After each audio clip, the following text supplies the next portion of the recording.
Well, here we are back in a cave on the banks of the Dordogne River in France, thousands of years ago. And there's plenty of hair, as you can see, on the gentleman, but no hat and no hairdo to speak of. That hair is really interfering with his business. Nearby, the cave woman, his wife, is grilling a fish over an open fire. Now, the caveman is very plainly bothered by that hair that is growing so plentifully on his head in all directions. Suddenly he looks over toward the fireplace and he sees the surviving backbone of a fish that has been eaten. And it gives him an idea.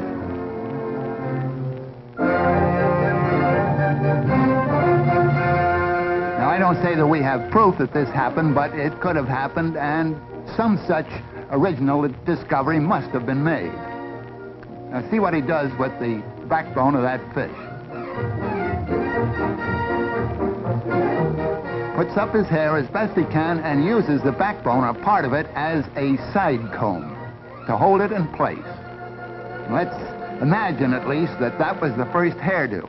Now we slip forward a few thousand years to the time of the Babylonians in the Near East. See what kind of hairdos they had. Well, they not only curled their hair, but they curled their beards, too. It was a religious rite with them. Now we go over to the land of the Egyptians, about 2,500 years B.C., and notice a change. They shaved their heads completely, and they shaved their beards, too. But they wore an artificial beard made out of wood or horn or some such material. And the women, too, shaved their heads and wore wigs. Now, of course, we're talking about the aristocracy, the noble people and the rulers of those days, not the poor people. And here's an Egyptian woman with the kind of imitation hair or wig that was worn by the high-born ladies of those days. Another thing about the Egyptian women of those days was that the higher the headdress they wore, the more noble their blood was supposed to be. So you can see there was quite some competition among the ladies in a vertical way. Really getting high in some of these. Another peculiar thing was that when the princesses or queens acted in an official way, they too wore an imitation beard on their chins. Now we're coming forward to the Grecian days. And of course, we know all about these from drawings and paintings of the old days and written descriptions. And many of these pieces, by the way, are actual survivals of those periods and have been preserved in antique shops and in museums. This is the Greek style of hairdo.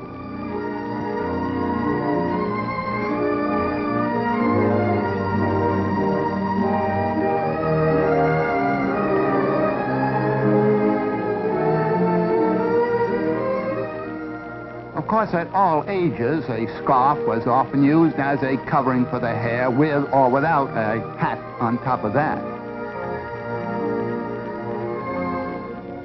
Now we're coming forward to the Roman days. There is a Roman painting, and a peculiar place for it. It's on the bald sconce of a Roman.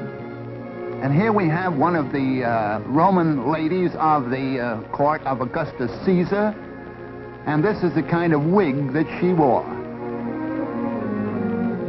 A very dark wig. Now she sees her handmaiden there with a very blonde head of hair and plentiful, and she decides to change her mind and get a blonde wig.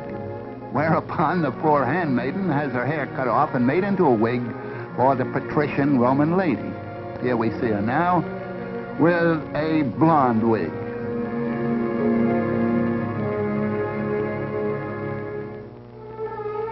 Well, we'll step forward about 1,000 years into the beginning of the medieval period. And this is the way the high-born young lady wore her hair then, in long ringlets, when knighthood was in flower. Of course, when she got married, she wasn't allowed any such frivolous decoration. Had to put her hair up in braids that were covered like this. Of course, the braids may not be quite as long as the covering would indicate.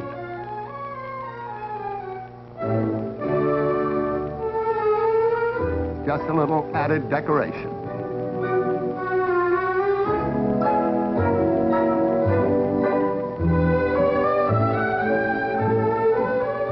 Just another example of the scarf wrap around. This young lady does not have a toothache or an earache. She is just increasing the wrapping around her hair on her head, and it gradually got to an exaggerated fashion. More and more of the face and hair were concealed until we got to this type, which became popular in Brittany, in France, hundreds of years ago. And then we had also in medieval days a sort of dunce cap idea. And once an idea was formed, why, they carried it out to the extreme. So here we have the double dunce cap, and even further the triple and quadruple dunce cap idea.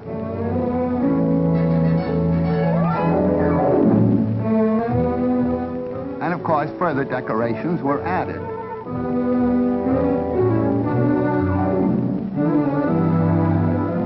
This is a millinery display of the medieval period. Now we come to what I call the antler type of hat. Looks something like the spread of antlers of a water buffalo or some African gazelle.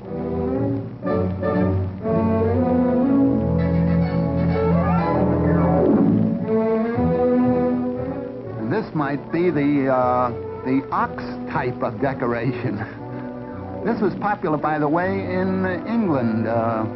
About the time of Ivanhoe and Richard the Lionhearted. Only for high-born ladies, of course. And then, of course, the men weren't going to be completely left out of the picture. Here's a gentleman with a tall vertical hat. And just in case of a change in the weather, notice that he has a different type of hat slung over his back.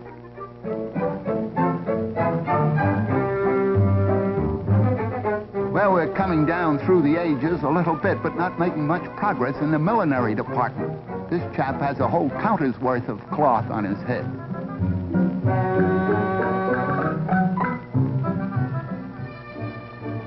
Now, this is on the neat side, but that hairnet is studded with precious jewels. In this case, it's the first cost and not the upkeep.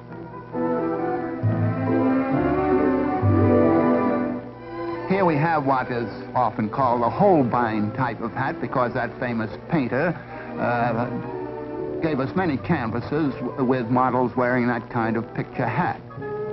But Franz Hals and other famous painters also gave us their studio portraits with the same type of millinery decoration. Here's quite a different type. The hat is small, but the beard more than makes up for it. Now, this is really neat. I say I'm no judge of ladies' hats, but this is the type I like anyhow. It'll be good in a high wind. Notice that the ruff is now coming in around the neck there. That would be around 1550, 1600 and through there. Just imagine all the handwork that went into the ironing of a ruff of that type. Many of the pictures by Van Dyck feature these ruffs.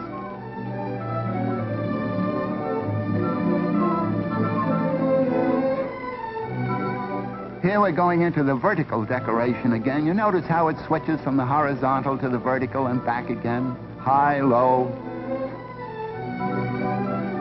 Oh, and also we are coming into the corseted era, and in some of those old days they actually wore iron corsets. Of course, the whaling captors soon relieved the iron of its duty by bringing in the whalebone. This is just a simple country costume. I'm glad to say they've relaxed on that iron stuff. And here we have a laced bodice and a straw hat.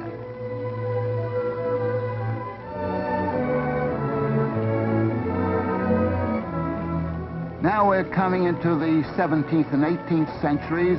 This is a model of a painting by Van Dyck. And so I haven't time to come on down to modern days, but as far as we've gone, I leave it up to you to know whether or not we've made much progress in hairdos and costumes and hats.